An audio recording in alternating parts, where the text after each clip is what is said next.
Well, welcome back. I think this podcast typically comes to you on Monday morning. So happy Monday to all of you. Does it go out on Monday mornings? Sure. Yeah. Okay. Whatever day it is, happy day to you. We are so happy that you are here listening to us. We're going to do everything we can in a few short minutes to give you something impactful that will help you in your life this week. It will help you in your relationships. It will help you when you're out there closing a sale, hopefully. It's going to help you as you're talking to your new agents. We want you to own the business that you know that you can own. And we are helping you in every way. So we've got 12 ways that we're helping you build the business that you want to build in this podcast. 12, we can't decide what to name it. So we just did it. We thought that was creative and cute. We hope you find it that way as well. 12 ways. 12 ways to. I want to say 12 ways to ... So everyone's like, 12 ways to what? And they can't help but listen. So anyway, we've already done 4 in our podcast last week. Be sure you watch that if you haven't seen it. And today we're going to cover 4 more. So the first one that we're going to talk about is the importance of being helpful. It's so important to be helpful.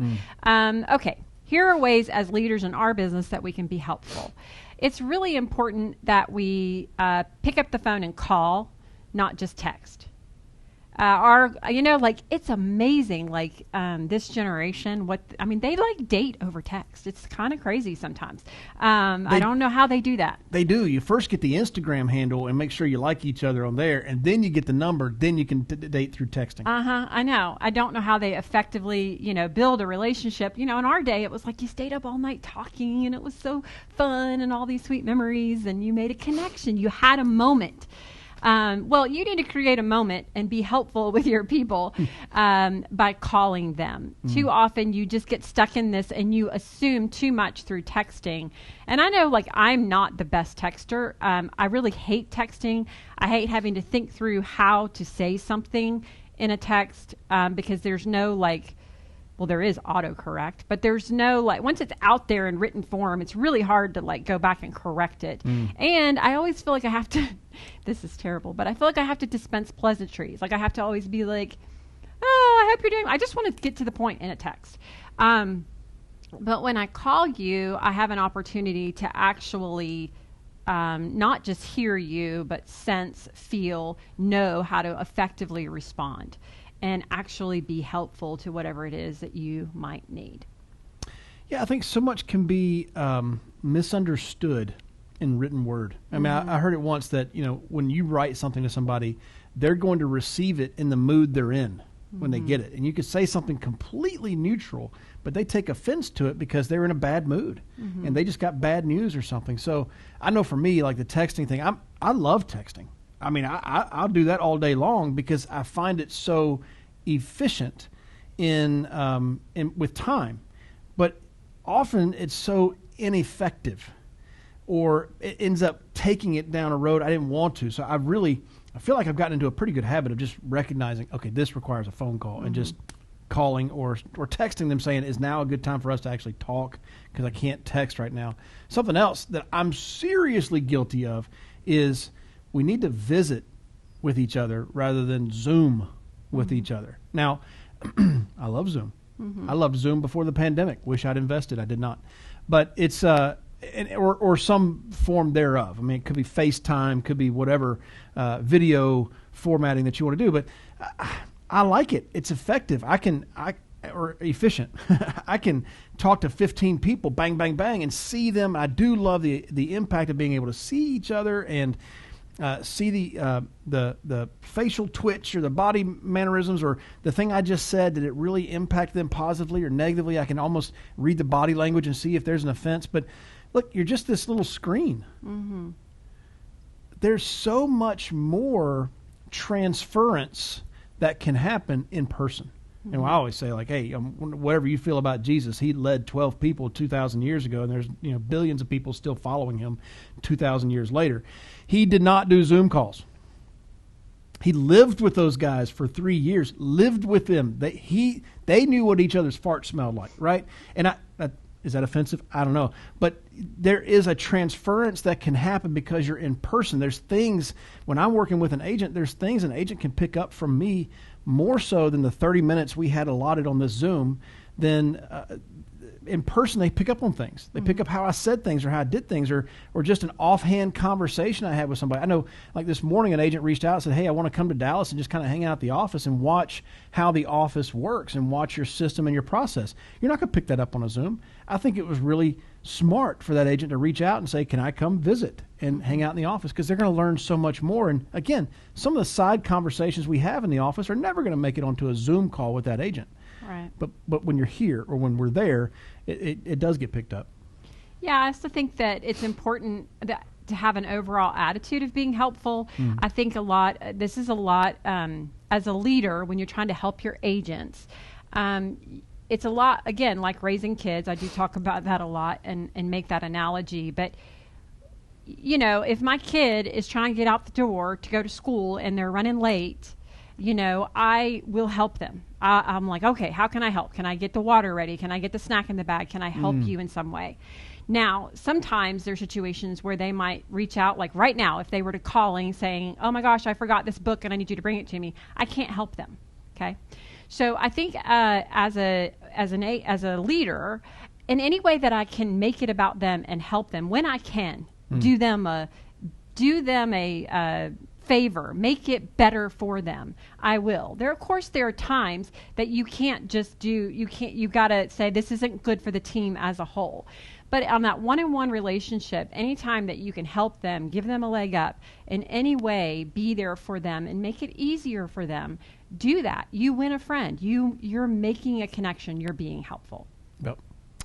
Number 6 way is don't make excuses. Don't make excuses. An example might be if you're late. Oh, I'm late because, traffic. All right. Well, you're late every day, and it's the same route every day. Maybe it's not traffic. Maybe you're not leaving early enough. You need to own the mistake rather than making an excuse for the mistake. I think this is one of the biggest voids in leadership in our world today, is accountability for actions. Instead of that, we make excuses. Well, I'm sorry, it was the intel I was given. I'm sorry. Oh, well, hey, it's just it's their fault, not mine. Those excuses, I just feel like, come on, man. Like, I would respect you so much if you just said, hey, I thought this was going to be a good idea, and it wasn't. It was a bad idea. My bad. Let's figure out how I can fix it. I made the mistake. I want to figure out how I can fix it. We had a recruiting strategy here in our office several years ago, and ultimately after a couple of years, I decided to pull the plug on it. I pulled the staff in and that were in that world, and I said, look, I made a mistake. I'm really sorry. It's not your fault. You did everything I asked of you, but it was just a bad plan, and that's my fault. I ended up paying them a severance. Do I do that? Do I make excuses? Of course, everybody makes excuses, but that's an example of I made a mistake, and I just wanted to tell them it's not you. It was me, and I'm not going to make an excuse for it. I just made a bad decision, and I'm trying to make it right now. One of my favorite John Maxwell quotes is, leadership is disappointing your people at a rate they can endure. Listen, you're going to make mistakes. It's okay. Everybody gets that people make mistakes, but constantly making excuses for that, people don't respect, and they're not going to follow it. Yeah, when you don't allow yourself to make excuses, then your behavior has to rise to the standard of which you expect your people to perform. Yeah. So, for example, because it's super easy, like if you weren't out knocking out the numbers this week, it's super easy to, you're going to make the conversation, make excuses, make them believe that, oh, your week was really, really just had the obstacles in a way that you couldn't overcome, but expect something different from them. After a while, your people will start sniffing out that inauthenticity. So it's sometimes the excuses is because we really just don't want to do the things that we know that we need to do. It's easier to make excuses, but your team will never respond or grow because they won't be able to handle that rate of disappointment, Right. because they'll figure out that you're full of excuses. So yeah, I think to your, like you're saying, just owning your mistakes. If it was an off week for you, own it, but you don't get to do that over and over again. You got to show them what it's like to get back on the horse and work this week. Your people will respect you for that if you will eliminate and stop using excuses. And I think sometimes when we make excuses, we're now giving our people the right to use that same excuse. Instead of saying, hey, I didn't make enough dials this week. I didn't plan for it. I didn't execute for it. Instead of saying that, a lot of people say, you know what, I just thought it'd be a good week to spend some time with the family. Now you've just given your people that same excuse. You've just said to them that excuse is acceptable. And listen, spending time with family is important, but, bro, you just didn't make dials. Don't make up a story. You didn't make the dials. You could have done both. Lots of people do, but you made the excuse, and now your people are going to do the same thing. The next one is a really tough one. It's let go of anger. Number 7. Number 7. 7 ways to ... The 7th way is let go of anger. So I'll tell you, when I felt like this was so much harder for me at a younger age, because I can remember the hurts as a child, the hurts that came from family relationships, the first boyfriend that hurt you, the first friend that disappointed you, the first, business partner that betrayed you. Those things were always like that. I love that Sheryl Crow song, "The first cut is the deepest." Those were always the hardest one for me to get through. And people would say, oh, you have to forgive, you have to let it go. And I just remember kind of internally just being like, I don't know how to do that. I think as I've gotten older, I am still just as human as anyone else, and I feel anger just as often probably as anyone else. But I think maybe the way that I've learned to flush it, maybe the epiphany that hit me is I'm one of 7 billion people in this world. And sometimes I think when I insist on holding on to anger, like, how dare someone else do that? I make my world like it's the one, and everyone else is, 6.9 billion is like, 6.99999, you know what I mean? They're all itty bitty people, and I'm this big, when I get the perspective of little old me in this big old world, I kind of realize, like, maybe life isn't happening to me as much as life is challenging me. How are you going to respond to me? And I know I get it. My world, my world matters to me. Your world matters to you. But sometimes we just have to remember that we're a little cog in a big world. And it helps me at least flush out that anger a little faster. And I just think, okay, this is where we're at. This is what's happened. This is what we got to do. Now, how are we going to move forward? And listen, some of the things you just said, for sure. Like, a lot of people, you have every right to be angry about things. Yes, right. Nobody's ever going to say you shouldn't ever be angry. I can't teach that with good conscience, because I'm angry daily. But it's like, well, I'm not all the time. It sounds bad, but you get what I'm saying. You have that right. But what I've seen in people who stay angry and never let things go, it really starts to affect. First, it affects relationships, but long term, it starts affecting their health. I've seen it literally kill people. The anger that they hold on to and can't let go. You just, over time, you start seeing that anger. What is it? Being angry with somebody or not forgiving somebody is kind of like drinking poison, expecting them to die. It doesn't work. You have to let it go. And I feel like, maybe you can give me a nod, I feel like the older I get, the faster I release the anger. Yeah. Me too. I just said the same thing about me. Totally. It's harder when you're younger because you just don't have the same perspective. You don't have the perspective. You don't have the maturity to see what's going on really. And I asked you the other day, I was like, man, how can I be so angry at this person and yet have forgiven them? And you're like, well, you've forgiven the person, but you haven't moved past, you still hate the action. The evil action. The evil action that's there. And I go, okay, because I want to, if they were in a desert and needed water, I would gladly give it to them. Right. And at the same time, I want to choke them out. Right? Anybody else feel that way? I'm the only one? Okay, awkward. But it's, I'm more concerned with the anger is the destructive nature of anger. That's that it right. really brings out outwardly, but even more scary is the internal danger that you're creating for yourself by not letting it go. Right.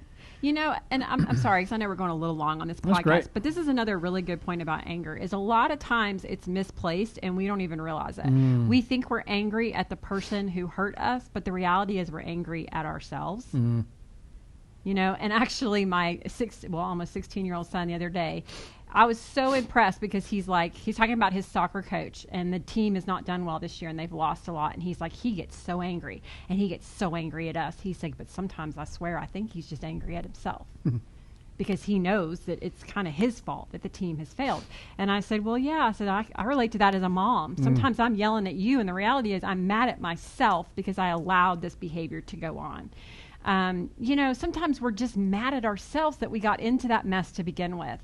And you know, again, we're not that important. I mean, I don't mean it rudely, like you are. It's finding that fine line between recognizing that you've got a treasure and a value worth offering the world, and at the same time, there's an entire world going on around us, and it really kind of goes on with or without me. And you know what? I can get over this and move on. Yep. Number 8, be willing to change. The number 8 way to ... To get better. Be willing to change. You know, I was listening to one of my favorite podcasts is Adam Grant. I love Adam Grant, one of my favorite speakers and favorite authors. And he does a podcast. All of a sudden, I'm forgetting the name of the podcast. Oh, crap. But it's... Search Adam Grant. Yeah, search up Adam Grant. He has a great podcast. Just recently did a podcast about perfectionism. And I feel like the little bit of spirit of perfectionism kind of goes in our house just a little bit here and there. But he was talking about how in college... He was a collegiate diver, you know, on the diving swim team. He was a diver at Michigan State, and he had his former diving coach on there, and they talked about how he would, I don't know the terminology, but I think he called it blocking. Like you rehearse the dive before you dive it. He never would. It was like it took forever to finally get him to the dive because he just had to get the rehearsal of the dive so perfect before he did it. And he said, you know, that's the thing about perfectionism is we're going to keep. And this was a self-proclaiming. He was acknowledging it about himself. He said, I keep trying to get that thing better and better and better and better and better to the point of perfection. And that focus takes me away from the fact that might not be the right thing. Mm-hmm. And so I'm trying to perfect the wrong thing. And that focus took me off of that. And when I stepped back and realized I didn't have to get that thing perfect, now it opened up my mind to see that, well, there's something else I could have done, I can do, and now I can change. And that actually takes me closer to excellence than I was going to be by trying to chase perfection. Does that make sense? Oh my gosh, it makes so much sense. But we've already gone long, so it makes so much sense what you just said. I relate to that. I think being willing to change is also, it's about that. So it's the 360. It's none of us we all have blind spots. Every single one, just for a minute, accept the fact that you have a blind spot and you can't see it. So who sees it? The 360, the people around you who love you the most, they see it. Right? So, but the problem is most of us are too prickly in our blind spots. We're just too darn sensitive to actually be willing to change or listen. And like you just said, it is holding us back because we're just so darn focused, but we're focused on the wrong thing.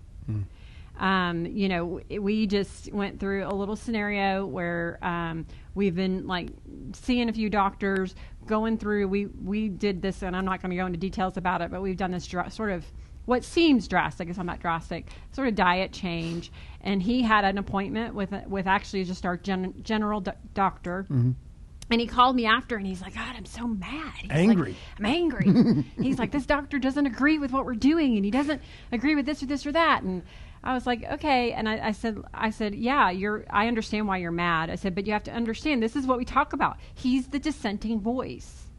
So you can't just blow it off because it's not what you want to hear. Now, the other thing I will say, though, is you cannot take one voice and change based upon what one person in your life says. You need a multitude of counselors. So, like, for example, in this business, you know, maybe you've read it in a book this week and it hit you and you're like, ooh, maybe that is something I need to change. And then maybe you heard it coming, you know, maybe it's on the podcast that we're doing and you hear it again and you're like, oh gosh, there it is again. And then you hear it from a top producer, you know, maybe your spouse said something. You know, so then now you've got that multitude that's telling you maybe this is something that I need to step back, get a more complete view, and make a change. But there is a willingness that's the hardest part, is the willingness to see it and then be willing to change. I think that's a good place to land. Yep. Thus ends part 2 of 12 ways to ... It's Hope going to you make enjoy your it. business better. Sorry. Yeah, I hope you're enjoying it. I hope you're getting something from it. I hope it's going to make your business better, your relationships better, all that sort of stuff. But we're going to land it right now. We have part 3 coming at you That's next right. week. So, hey, now that you know, you know. You know.